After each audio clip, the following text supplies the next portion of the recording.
champion of the world, Mackenzie Dern!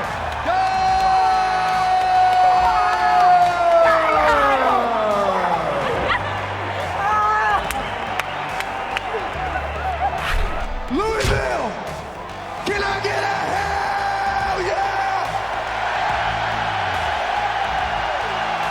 I think you got this crown right where you want him, Zach. By TKO, Zachary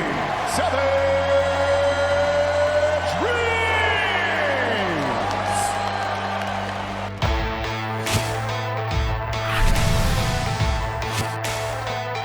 Welcome to UFC Unfiltered. Please tell me that's on video. I've never been happier. I'm made for a fucking podcast. We're dangerous. Listen to me, we're out of here.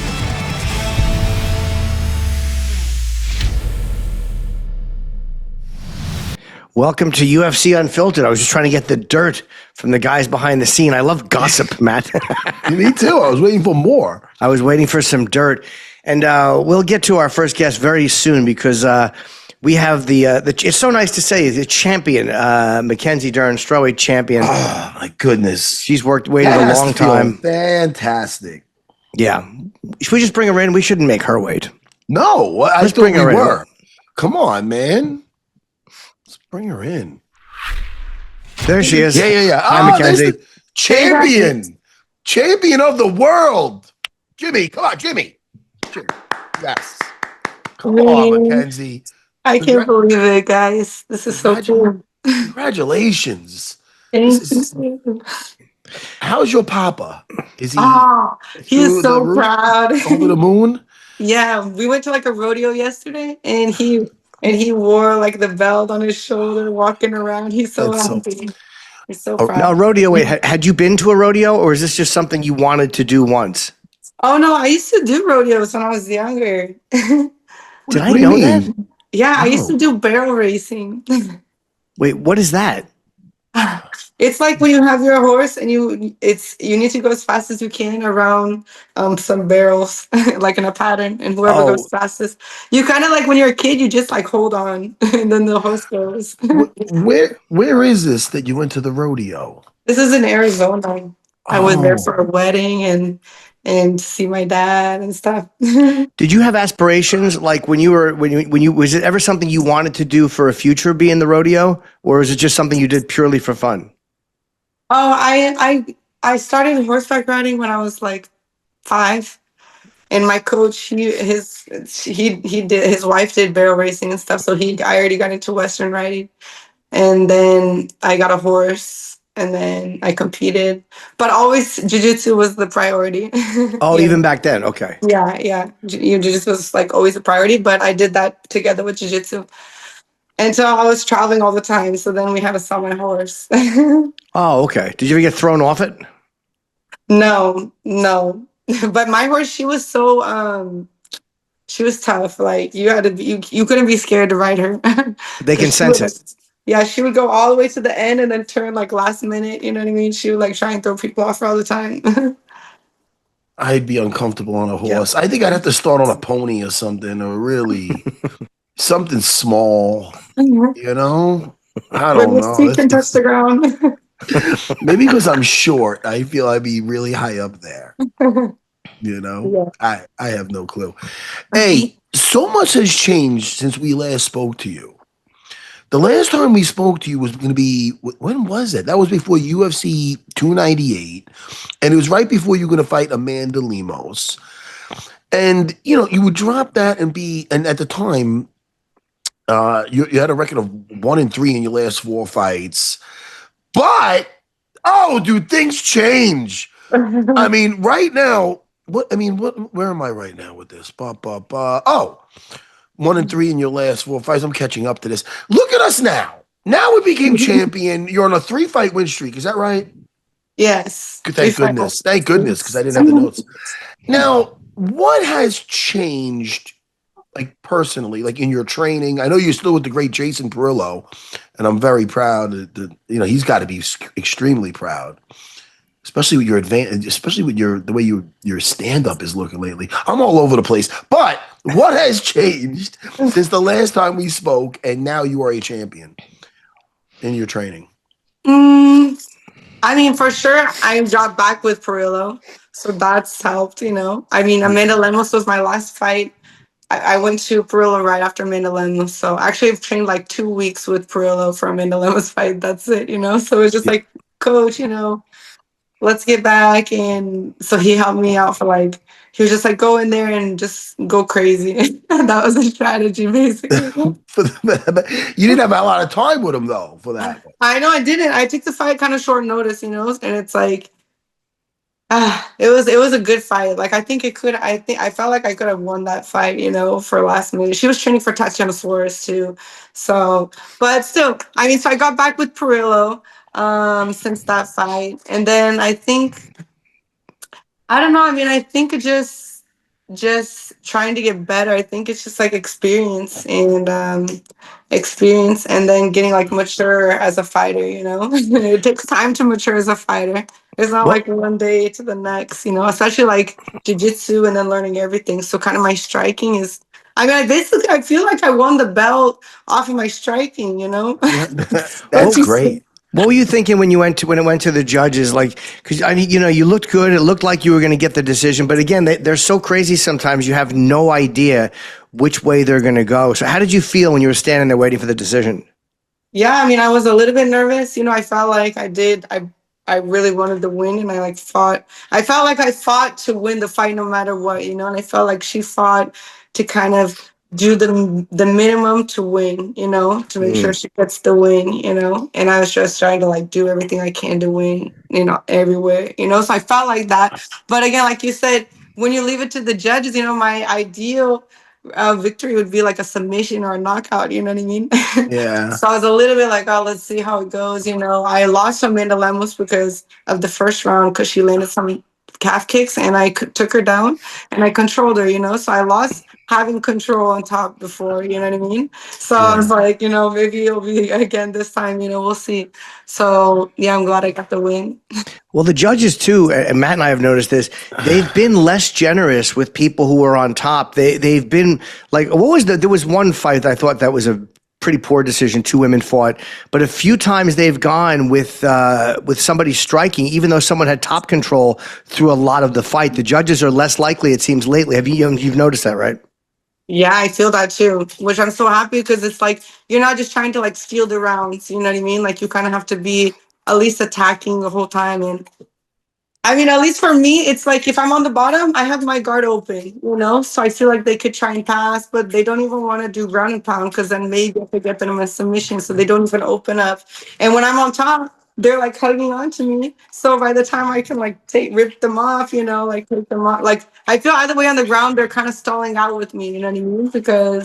So I feel like I just got to be aggressive all over. So I'm so happy that we can have that kind of judges are looking at it differently and not just like do a takedown, but not do anything, I think sometimes she took me down and just like looked at me, you know what I mean? She didn't come in. So I was like, Mackenzie, Portuguese. We want you to talk to Jouton Almeida and tell him to throw in some hammer fists. Come on, talk to him in your native tongue. This is what is it with some jiu-jitsu guys? And you know what? I could maybe relate to this a little bit in the beginning. They get to fight to the floor and they almost forget the striking involved. They just want to impose their jiu-jitsu, but they got to learn to soften some people up down there. You got it, right? I mean, that's the fight. I know you were talking about 2 girls before, Jimmy, but that's the fight that stands out with me lately. And it was Dumont against Ketlin Vieira was the other. Norma Dumont against Ketlin Vieira was the women's fight. But yeah, you're right. Volkov and Almeida. Almeida just was on top of him and didn't do a lot of damage, and they gave the decision to Volkov. Yeah, but now he's for sure gonna change. We'll see his next fight. And I was in the workout room with him in the back like the day before, and he has good striking, which is hey, hello. Oh, hi. How does it feel with your mama being a champion? Isn't that exciting? Yeah. Did you like it in the cage that night? I'm sorry, I'm doing an interview with you. I have 3 daughters, so I can. Yeah, she's living the win for sure. Oh, Yeah. now does it feel any different now that you got the bullseye on your back? I mean, some people they're chasing the goal, they got the belt. Now they're like, all right, now I got everybody gunning for me. I mean, how does that feel? Um, I mean, I feel good. I feel confident, like just looking at the rest of the division, I fought most of them before, and I feel like I'm just gonna keep growing. You know what I mean? Like I feel like I'm gonna just get better and better and better. It's like now I already know what it takes to be the champion, so now I just live my whole year like that, and then imagine. So it's like, I mean, my last 2 fights were both rematches. So I feel like my career now is going to be like giving all these rematches and just like, That's a good point too. You fought so many. A lot of people become champion, and then everybody starts focusing on them. But everyone's already kind of been focusing on you anyway because you've been there for a while and you've kind of gone through everybody. Yeah, I've had some losses, but I mean I know for sure they feel like, man, it was a close fight. I Yeah. don't feel like I'm a good fight for any of them. I feel like they're all kind of like happy that they did, if they did get the win, that they got it. And like you know what I mean? So I feel like this time me being like smarter and obviously evolving, I feel like it's going to be even better. I feel like the people I lost to, I'm going to be able to get the win. And being the champ, it gives you like this confidence, you know what I mean? You feel like, yeah, I can do it, like it's hard. Some people they freeze under pressure, you know what I mean? Like to fight for the belt is something that they're like they wanted, but then it doesn't like come out, because they just like freeze, And I do really good under pressure. I always say that watching my coach Eddie Cha back in the day, he told me that what is it? Pressure can make diamonds, Yeah. Yeah. something like that. Oh yeah, 100%. I thought you were going with something else with that, but yeah, yes, pressure does make that. Yeah, no, there's like it's like a longer phrase, but that's the main idea. You know what I mean? Like it can it breaks pipes or it makes diamonds. You know what I mean? Yeah, So well, it's like I feel like I come out with pressure, man. It you depends. Yeah, you were never, ever since I seen you fighting, since I've been watching you fight, you never were afraid of pulling the trigger. That was never the problem.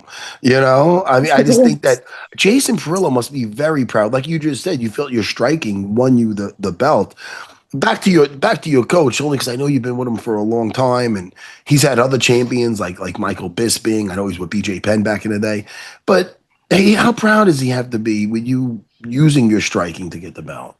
I mean, it's like that was one thing that got me so confident going into the title fight. You know what I mean? It's like it's just knowing you have a coach like that in your corner who has I'm the Yeah. 4th champion, and he's had like 15 title fights. You know what I mean? So it's like he just adapts the striking so good for so many different types. Like I'm so different than Bisping. Bisping's different than BJ. BJ is different than Chris Cypress. Yeah. So he is able to help put like the striking good with all different types of backgrounds and types of people, you know what I mean? So it's like that gave me such a good confidence going into the fight, knowing like, man, he's in my corner, and if anything goes, he wanted me to fight with not saying anything, you know what I mean?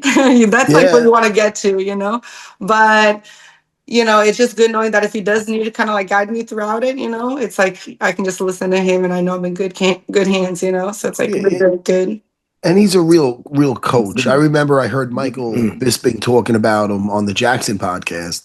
And he was saying when he first went there, he was like, all right, I'm going to do this today, that today. And then Perillo pulled him to the side. He goes, look, no, this ain't going to work. He goes, look. And then Bisping's like, oh, okay. He's like, look, it's my way or the highway type of thing. And Michael respected it and became a champion with him. So Yeah. I love hearing stories like that. Yeah. He's seen like all in the OC, like this area, you know what I mean? It's like he's like well respected, he's just kind of been through a lot of fighters, and yeah, it's really and the style he teaches is really good for me. He believes a lot in sparring, Yeah. sparring. And I've grown my whole life. My dad's always been like more sparring, instead of drills, like repeating the Yeah. Yeah. he's like the best way to learn is like spar, and that's how coach thinks. So we spar all the time. I That could is go more fantastic. like 6 rounds that day of my fight. I was feeling so good. I mean, maybe not beat up wise, but cardio Yeah. wise, Sure. How are you feeling too? You're paying attention to Weili against Shevchenko, because that might have some implications for you. People are saying that if Weili wins, she may stay up at a flyweight, but if she loses, she may come, which would leave you with Suarez. But if she comes back down after a loss, then she might be your next. So what are your feelings on that upcoming fight? That's a really interesting fight. Yeah, I know. That is such an interesting fight. I'm so excited to see it. I feel like Weili can beat Valentina. I mean, I think like Alexa Grasso. I mean, I feel like the biggest thing with Valentina is her size against Weili. Her ground game is evolving so much, and she's very like fast twitched and clean striking and in and out and fast. So I feel like she can catch. I feel like she can hold her own on the ground with Valentina, and I feel like she can do good with striking with her. I mean, she striked with Joanna, like really good. How long was 2 weeks ago? 3? When did you just fight? I fought October 25th, so almost a month ago. We're 3 almost weeks. a month ago. Yeah. Okay, but you look good. I mean, are you banged up at all? No, I mean my hand hurts from hitting her. That's what you want to hear after a fight. How do you feel? Well, my hand hurts. That's good. We're gonna have Zach Reese later on with his a gash in his head. And Yeah, no, but I'm feeling good. I have like a lot of opportunities have been like coming in, just sponsors, and I'm recording a thing this week, and lots of opportunities. So I'm like, my whole life kind of turned upside down now, So it's still I'm taking it all in, and I got to get back to training. Yes, Is any of it surprising? Sorry, I'm sorry, Matt. Is any of it like, because you said there's so many things will happen. It's just one fight different than, you've won other fights, but this one, everything in your life is now going to mean a little bit more. And what was the first thing that happened to you after you won the belt where you were like, oh, wow, okay, this is what it's like to be the champion? I mean, I think that like the biggest thing I felt was just like everyone calling you champ. You know what I mean? I mean, never like people. Yeah, I mean, like sometimes on Instagram or something like, "Oh, hey, champ," But it's like everywhere you go, they were just like champ, champ, champ. You're like, man, I'm the champ, like officially the champ. Let me tell you, and that will never go away. Shit, man, I had the title for like 6 months, and they still call me champ. Yeah, exactly. You go into the next group like in history. You know what I mean? It's like we're 30. What the UFC happened? I think the year I was born, 1993. So 32 years, and like so it's still new. It's a new sport. Imagine like MMA in 100 years. They're gonna look back and like the new kids. They're gonna have to know their history, right? Yep. Yes.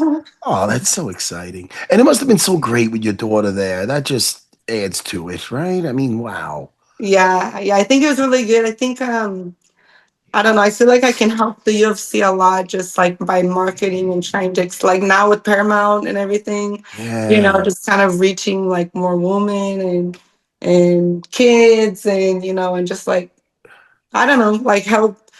It's still like show the sport aspect and just kind of like going after world champion. Like of course it's kind of violent, but Now, how are we going to stay focused when they start hitting you up for like Roadhouse 2 and all this kind of crap? Are you going to be like, no, I got to concentrate on being the champ? Because, a lot of opportunities can be coming your way.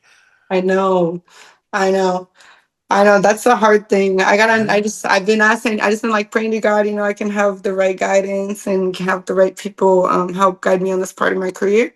Because I really think it's like a new beginning, you know what I mean? I don't feel like it's like near the end. I feel like it's a new beginning, and I'm hoping I can have a long reign and just like keep accomplishing things.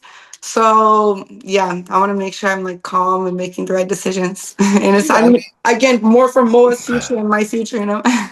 It's so strange, like, because you get all these opportunities when you have this. You're like, oh, I don't want to miss out on anything. But then you really got to remember what got you these opportunities, and that's kicking ass. You know what I mean?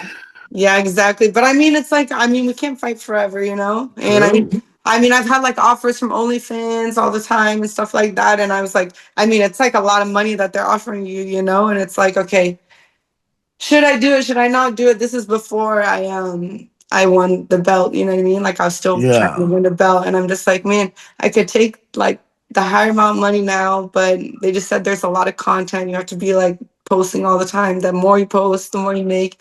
And I'm like, man, but my focus really is just like to be the champion. Like after them on the belt, maybe I'll do OnlyFans, you know, or something like that. But Yeah. like I really just prefer to try and like put all of my time into getting the belt, and then the opportunities come. So it like sometimes you gotta hold out for something that's in the moment and it's, you know, feels right, and then the main like an even bigger thing will come back to you. You know what I mean? Yeah, because being a champion, I'm sure the distractions, you know, like when you look at like someone like Valentina, what's amazing about her is that, you know, she's been so dominant for so long and no one has been able to figure out, like people have watched every fight she's had the target on her back for years. And again, she seems like she has stayed very focused. And the people that, you know, you've seen some champions get unfocused, and then you've seen people who have stayed focused. And so, yeah, the money will be there in 2 years or 3 years if you want to do OnlyFans. But right now, maybe, you know, just keep the belt is probably the most important thing. That's what I think so too, you know, and like take on the opportunities, but like at a controlled rate, you know, not like where it's too much to handle kind of thing. I think a lot of fighters on OnlyFans just post fight videos anyway. Like they're posting like sparring or like just running videos. A lot of them are not posting adult content. It's just fight content and training content. Yeah, but I think to make more money, I mean, you know, the more money, the more like bikini pics and stuff like that, you know. Yeah. Obviously, but they've never contacted me for some reason. I was going to say, Jimmy. They've never reached out to me. Jimmy, I'll pay to see you in a bikini. I might be the only one. They pay me to stay off. I mean, sometimes it's just like my regular pictures that would be on my Instagram anyway, you know what I mean? Yeah. So it's like, that's why I was like, man, okay, I'm already posting these pictures anyway. I might as well get paid for it. But I didn't want to be like I don't want to be like a fighter that just did that and not won the belt, you know? Right.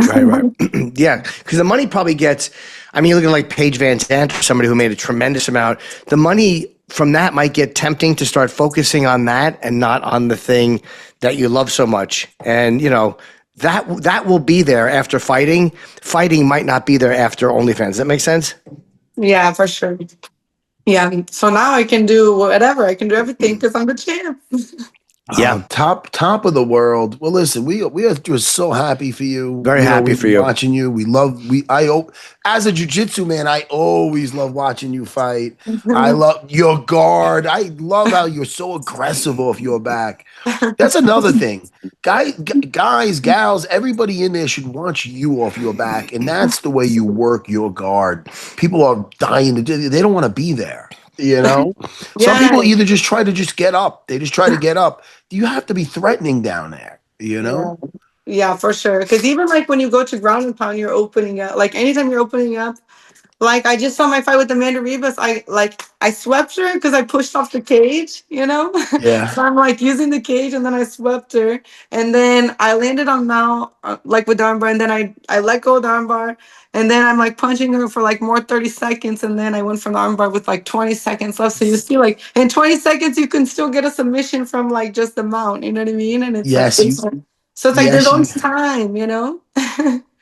It's so great. Yeah. Everything came together at the right time for you. You know, your stand up caught up to your ground game. And man, I can't wait to see you defend your belt. Any idea on no rush? You know, absorb this and just enjoy it. But when do you think? Sometime early next year, late next year, or? I feel like I feel like 6 months, 8 months, you know, would be like the normal time. You know, I feel like we'll be prepared for whoever, if it's Weili or someone else in the division. Yeah, that's a long time to work. So yeah, I have like my nails on and I'm like, let me just enjoy it a little bit. Yeah. Well, Mackenzie, congratulations. You know, we've been talking to you for a long time, and eventually we knew this was going to happen. There was no way you weren't going to get it, and you got it, and you earned it, and it was a great fight, and you certainly deserved to win it. And congratulations. We're just really happy for you. Oh, thank you so much, guys. It's always good talking to you, and I finally got it. So thank you. Can't wait to see you fight again. And tell your dad I said hello too if you told me. I will. All right, champ. Thanks, Mackenzie. All right. Take care, champ. Bye-bye.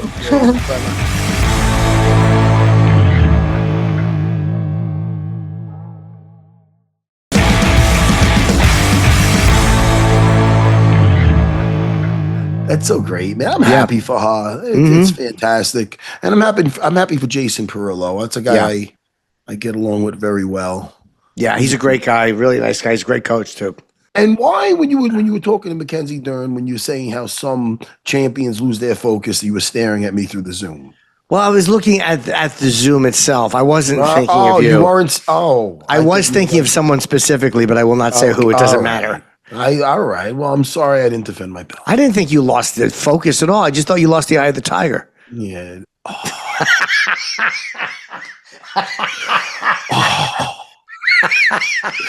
So that line will haunt me forever. That's my favorite. He said story. it with a southern drawl too when he said it to me. You get the eye of the tiger. Afterwards, I go, Frank. He goes, I'm sorry. He knew. He knew. Yo, let's get Zachary Reese in here, man. That was great.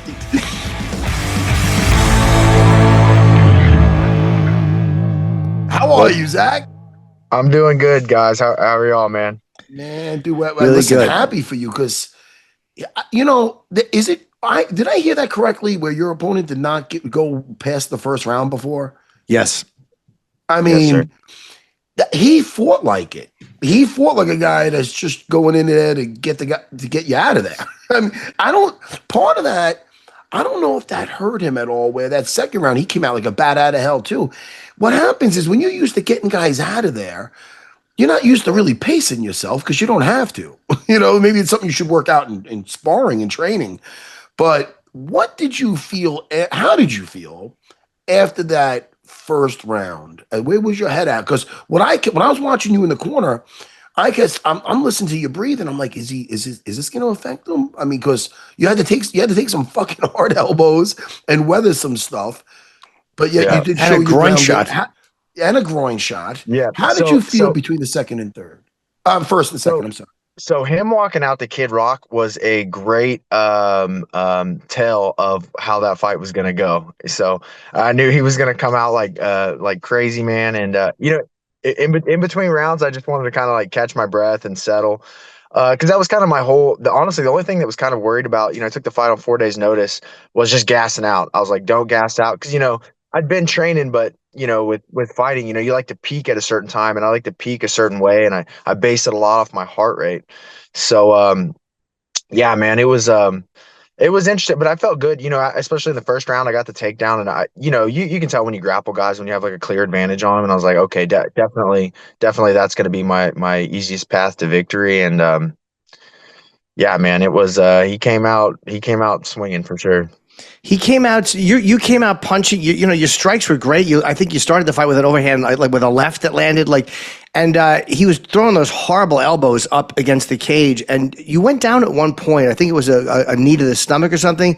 And I looked at the clock, and it was only 1:30 into the fight. I mean, it seemed like you guys had been fighting for 20 minutes already.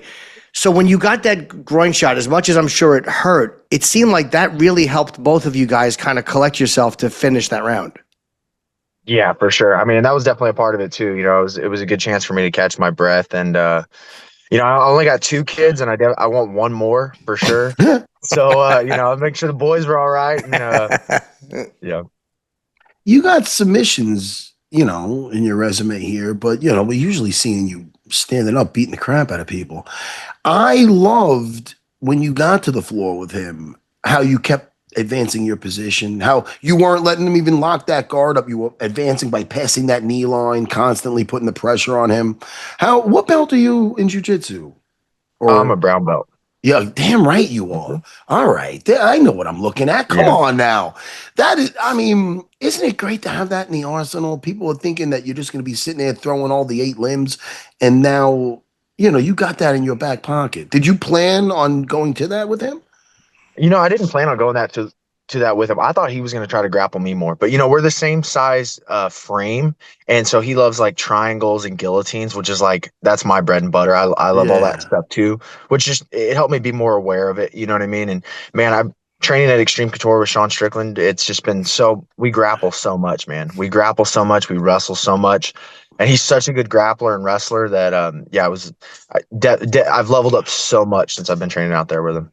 Was there anything, Jimmy? I'm just going to say because I heard Benil Darush talking about how Sean Strickland would be a real tough fight for Khamzat because of how good his wrestling and his ground game is. But yet he's always doing, he's the Philly shell. He loves the strike. Isn't it? Do you think it's odd knowing that he's such a good grappler that he doesn't choose to utilize that in his fights?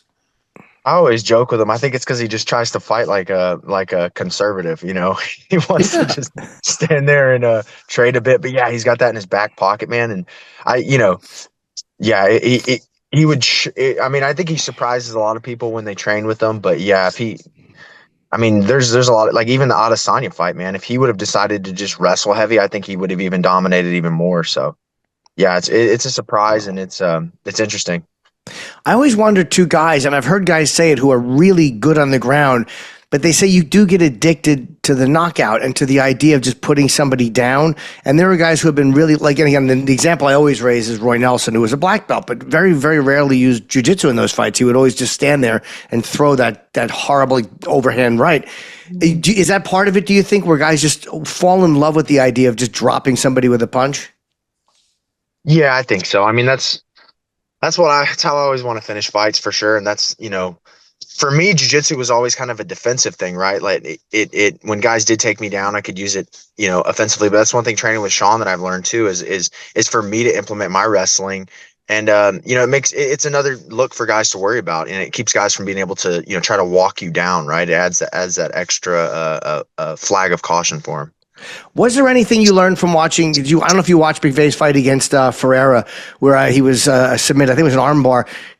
Was there anything you saw in that fight which made you think, like, all right, I should put him down, or was there, like, sometimes you'll catch something? Yeah. From that fight too, he was a lot more patient on the feet. So that's kind of what I expected, for him to be kind of longer on the back foot, more teeps, more like high kicks. And so it's just one of those things with visualizing fights. Like my fight at Noche, when I kicked Dumas in the nuts, like, you visualize fights, you kind of play out scenarios, but I feel like it doesn't always come to fruition, for sure. Right. You got the bonus now. Are you taking the fam to Disneyland? We're definitely wanting to go to Disney World. Yeah, that's the plan. I got a 4-year-old and a 1-year-old, so it's like perfect, perfect time. So, but yeah, we'll see, man. We were planning actually going in February. But and that still might happen. It just depends when my next fight will be. I would like maybe the end of January for next one. Did you take them there before? No, I haven't. No, sir. That's Have you been yourself? I've never gone. I went like 20 years ago. So long. Yeah, they didn't even they didn't serve alcohol then, and the prices have gone up like 50% in the last like 7 years. But yeah, we're super stoked. Did you go a lot as a kid or no? No, it was a big treat, man. My dad worked really hard. He had, he's a machinist. So we went, I think, 2 times as kids. Man, I'll tell you, isn't it great to do for your kids what you didn't have? Like I went once when my grandparents took me when I could hardly remember. And now I take my kids every year. It just feels nice. Yeah. You're going to love that, the family thing. For sure, man. Start to feel like a grown up. You got the carriage and yeah. I've already started buying New Balances, man. I feel like a real dad, A fanny pack. 100%. How's the gash on your eye? You got opened up pretty good in that fight. Yeah. It was in that annoying spot, right, where it leaks into your eye. Yeah. So hey, you guys, right? Wow. But yeah, man, not too bad. Not too bad. I got 8 stitches. I don't know how my eyebrow is gonna come back, but yeah, that's. Was it affecting you at all? Not at all. No, okay. No, sir. I mean, even the shots to the head, the body shot did knock the air out of me, but it wasn't like a body shot, like a hurt, like where you get hurt to like the liver or something. And all the shots to the elbow, the elbows to the head, I felt like, once it's a thing in a fight, like Matt, like when you feel someone's power and you're like, oh, okay, I can take this for sure. But when I saw the knees to the body, and I'm thinking about the no camp, not even short camp, it's off the couch. Yeah. It always, I give you guys a lot of credit, the guys who take this fights on short notice, because I'm such a freak where I'm like, I need, when you were talking about how you peak, that's my biggest thing always was afraid of getting tired, never afraid of getting hurt, because we know what we sign up for, but you don't want to ever be tired in there. That's the worst feeling, So how did you you said you were eating a slice of pizza. How quick were you to take the fight? Were you like, wait, who, when, where? How were you? Yeah, so I mean, it was definitely dependent if they were willing to do a catch weight. I could have made 190. So when I took the fight and I water loaded, I was like 211. So I could have made 190, but 4 days notice, it's like Yeah, man. 21 pounds. So I'm glad they did 195, but that was the only issue is like, I definitely can't make 85 on 4 days notice. Like I'm a big middleweight and, I never get out of shape or anything, but I'm just a bigger guy. So. And were you concerned at all, like with the cardio at all? Like, how did you feel at the end of the first, especially after that rest? Because you took him down relatively quickly in the second. It seemed like he was more tired than you were. And again, maybe that was because of what, like Matt said, when you get so used to just taking guys out in the first round, no matter how much you know that you can't rely on that, guys do rely on that. Yeah, I think so. I felt like going into the second round, especially when I got the first takedown, I thought that I had the cardio advantage and that I was going to take over. And I've been there too. I had a fight at the Apex too, where I like beat the shit out of the dude, and I hit the dude twice to where he was like making noises and stuff, and you go to finish the guy and you don't really finish the guy. And then I think a lot of times too, guys, their emotions spike when that happens. The adrenaline spikes. You kind of feel the finish coming, and then it doesn't happen. So I think that too, that plays to my experience and just the hard training with Strickland, man. Like when I spar him, it's like a fight. It's when we're done with those rounds, I'm completely gassed. So. Yeah, he seems to spar. He doesn't spar very soft. It seems like he kind of goes full tilt. Not a lot of love touches for sure. Not a lot of love touches, but man, I think it's a great balance. I think everyone else there, I might some of my partners that we spar like a little more controlled, and then but that's why I like sparring with them too, man. It's like I think a big part of that hard sparring too is the body conditioning, and I think that played a big role too in winning the fight, like Matt was saying. But like being able to take those knees, and I landed the calf kicks. We went shin to shin one time, and my shins feel great. Like I'm walking around like no swelling, no nothing. So. Yeah. Does it feel good to, I mean, I'm going to say right the ship, but it wasn't really sinking or anything. It's just that you had that no contest, which must have sucked because training for a fight and then for it to go like that, man. Not to bring up negative stuff, but you get there, on this huge card and Noche UFC, and 50 seconds in, there's next thing you know, it's a no contest because of that. I mean, groin shot. I mean, what is your head like after that? It's like, man, you just went through a camp. You didn't win. You didn't lose. You're like, where am I? What were you thinking? Yeah. And the fight was an hour and a half from my house. I was sleeping in my bed all fight week. All my buddies are coming. All my family's coming. And yeah, it was weird. Just weird. I felt like I didn't fight, actually. I didn't sweat, didn't get hit. Just a super weird, but I moved on from it quick, man. I mean, it is what it is. You take it on the chin and roll. And coming into this fight with Jackson, this was my last fight on my contract too. So I really wanted to make sure, make a statement and show who I am as a fighter. This is great, man. This is a great, no risk, no reward. I mean, you took this fight on 4 days' notice versus a guy that was a murderer who never saw a second round, and it really paid off for you, man. This is fantastic. Thank you, Matt. Yeah, it did. It felt like I was like, just got to risk it sometimes, man, and push that comfort zone. And that's like just something I've tried to like drill into my head always of like, every time I've pushed past my comfort zone, it's always been a positive thing. It's always been a good thing, and that's why I used to go to Thailand all the time. I don't like being away from my family. I love training. I love fighting, but my comfort zone is at home at my home gym, and just always trying to push that, man. And that's what this fight was too, and that's something I think about too. I'm like, okay, what are my little girls like? I want them to, what are they going to look at me, my fighting career when it's all said and done. And, I want them to be like, Dad wasn't scared to take risks, and, he wasn't fearless, but he just wasn't fearful. Right. So, yeah. You also, by the way, and from the looks of that fight, you got a really good version of him. Like you didn't beat a weakened version of him. It seemed like you beat because he looked great in that fight. I mean, he looked really fucking good in that fight. You just fought better. Like, so it has to feel good too to know that you got the best version of him. Yeah, totally. And just the fight itself, I've watched it back a couple times, and even when I was in there, man, it was like, I loved it. Like, I love that, like, kind of dog fight of like, okay, who wants it more? You know, I'm bleeding, I get hurt, I hurt him, and like, it was awesome, man. It was awesome. I enjoyed every second of it. Are you used to fighting guys your height? How tall was he? You're Yeah, I 6'4". Yes, sir. I think we're the same height, but he's got better hair and better posture. So I think he's bigger. But yeah, man, it's hard to find 6'4" training partners at middleweight for sure. So I don't really get to train with guys that are that tall, and it was kind of a cool adjustment for me.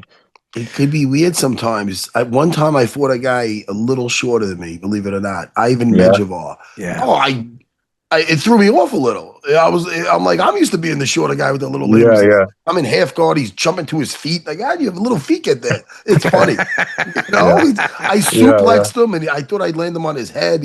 I missed it. He was too short. Anyway, but it could throw you off a little bit. But I guess it didn't. You have sparring partners around your size, I'm sure.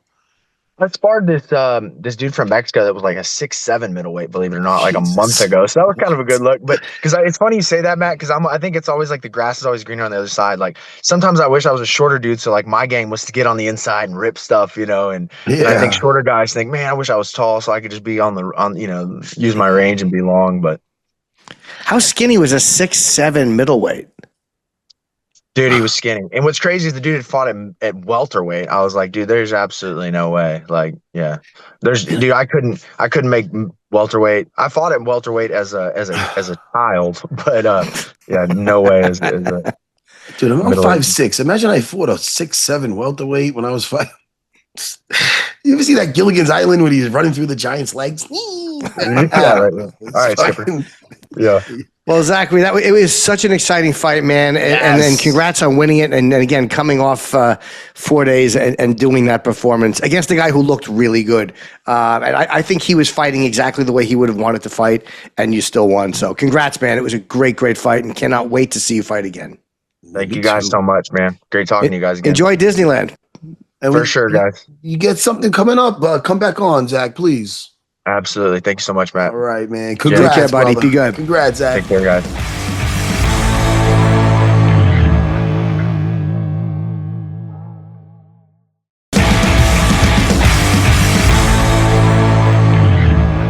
Yeah, that was a really good fight, man. That was a really. I remember watching it, and I looked at it. It was at 1:30, and I was like, "Holy fuck!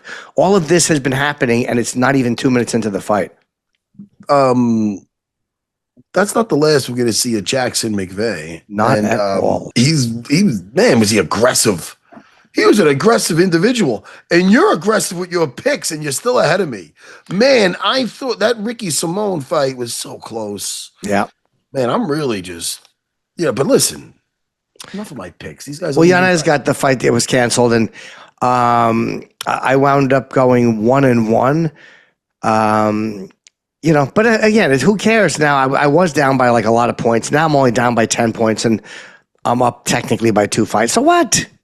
It's for fun. We're doing it for charity. Who cares if I look caught up? Who? Does that guy look worried? Look at that face. By the way, Gabriel Bonfim, wow. What a performance against Randy Brown. That was Randy never, those leg kicks, dude, you know me, I love leg kicks. They're just so ugly and painful. But man, where his calf kicks were devastating, and Randy Brown was in trouble early with that. I felt it's rough with the referee, because I felt it could have went on, but when you seen him dropping, yes, he looked done. And when he's head hit the floor, he woke back up, like he was like, "Hey, how's it going?"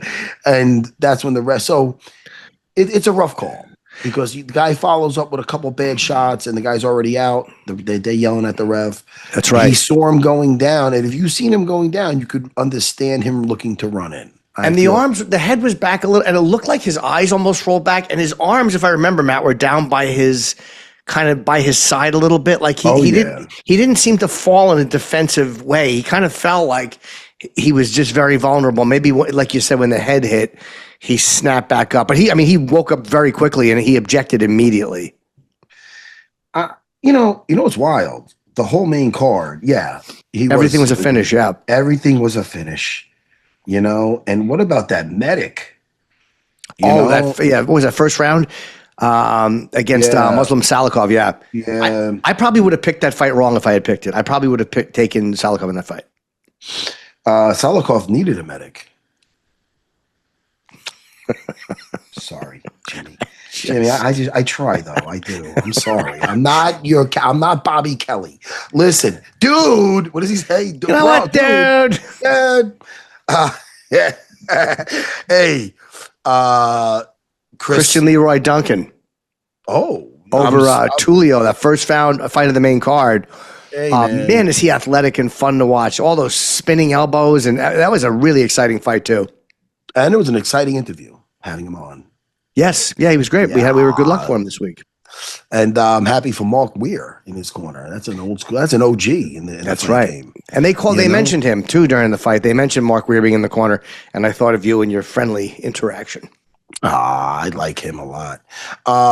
Hey man, Hyder Emil had a hard time with Jamal Emmers. Man, his grappling looked really good. Yeah. Did I not pick that fight? Remember we were talking. I remember looking at the Emmers fight.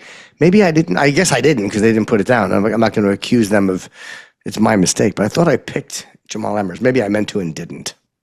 I think you didn't. But speaking of rear naked chokes, Daniel Marcos versus Miles John. I mean, I'm a jiu-jitsu freak. I taught this morning. You were trying to make that pick, but didn't end up making it. Okay. That's right. There you go. Cavalcante looked really good. Yeah. Oh, you didn't. You were saying about Marcos and Miles John about the jiu-jitsu. Okay. Are you done? Beautiful rear naked choke. Yeah.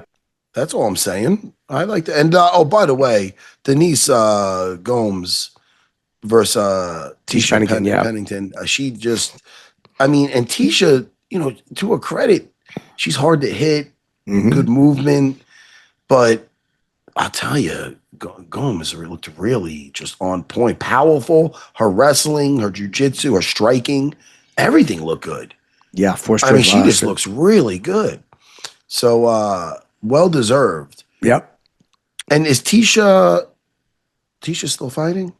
Well, she's 2-2 since she came back from maternity, according to this. I'm assuming she's going to keep fighting unless she retires. Right. Why would I say that? Yeah. She still look good. Sure.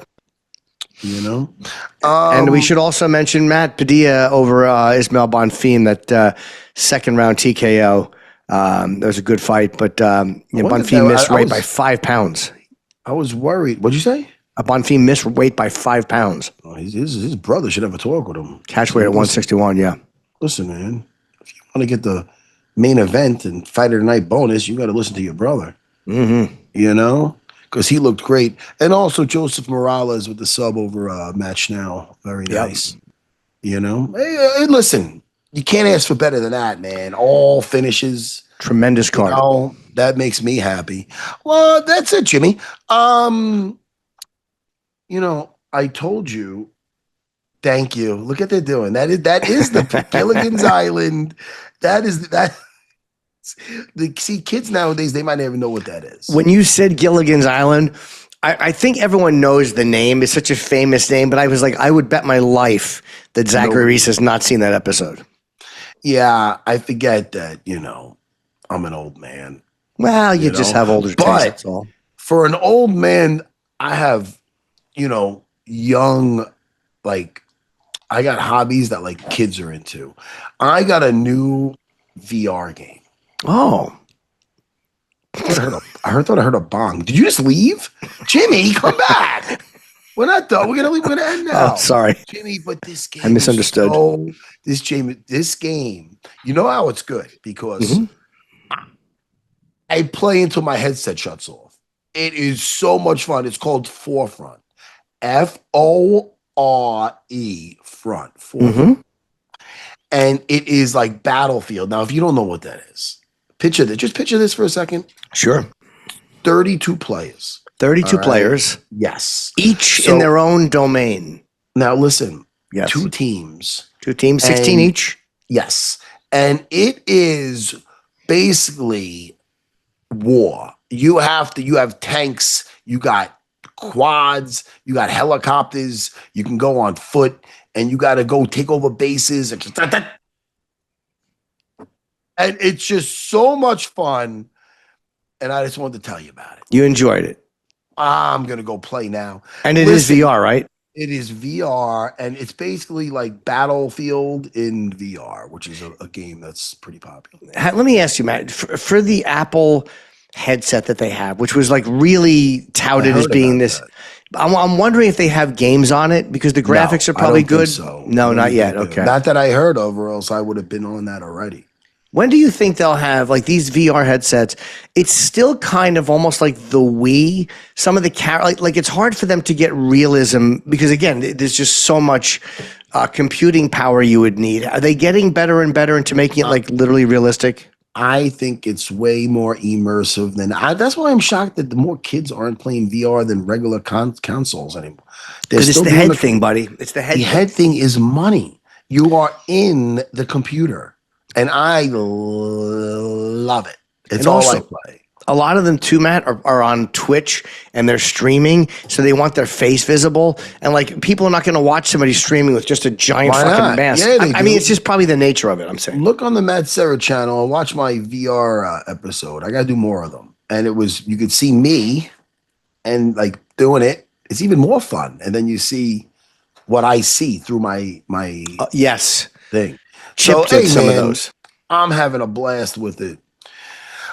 Jimmy, I'm going away at the end of the month. I'm going to be doing Disney again with the family. Yes, sir. But I'll still be here. I could try. I will be gone Wednesday. I will unfortunately be on a plane because of all these shutdowns. I booked a very early flight in case there's issues. Okay. Well, let's get Dean Thomas in here, people. I miss my Dean Thomas, even though he was in studio the other day in my podcast. I wanted to promote too that I will be in Portland, Eugene, and Bend, Oregon this coming weekend. So and then come see me in Huntington, in New Jersey. I'm hoping Matt will come see me in November. Newton, New Jersey, and Huntington, and Maine, and Boston, and Connecticut are my last dates for the year. So I'm hoping Matt will come see me. When are you in Huntington? It's November 18th or 19th. It's towards the end of November. I can tell you exactly. The 20th, I have that Teddy. I know. I just can't do that because I'm doing a gig, the Teddy Atlas charity. I'll tell you exactly when, Matt. Go ahead, Jimmy. I will be Friday, November 21st, the night after your big charity hang with all the boxers. I will be in Long Island. I'm going to go there with my wife. Yeah. All right. We'll talk about this. Yes. What else do you want to promote? That's it, buddy. My podcast is up. I have great Paul Verzi as my guest this week, and Ron Bennington is coming up. Oh, that's great. I love Bennington. He's an old radio guy. He's hilarious. He's the best. Oh, well, you're not going to be here this Wednesday, but we have Tracy Cortez and Malcolm Wellmaker coming. So I wonder who's going to be with me. I'll keep everybody in suspense as my co-host who's going to be with me. But I will miss you. I'm going to have a good time with those guests. I'm sure you'll have a great time with those guests. Yeah. I'm going to have so much fun. I'm going to take screenshots and send you like, ooh. Hey, Jimmy, Matt Serra channel. I got me and Dean Thomas doing an episode that should come out on Thursday. And also Ray Longo and Chris Wyman. Longo in studio. We called Chris. Nice. That was a good time. Jimmy, I got to do 3 things right now. Yep. I got to do one of the same things. Yes. Caca-poopa duty. So I'm going to have to go. All right. Well, let's talk for a minute. I want to talk to you about Jimmy. What's been going on in the world. All right. All right, man. Jimmy, have a safe trip, all right? Thanks, man. I'll talk to you soon. Goodbye, everyone. Oh, bye, guys.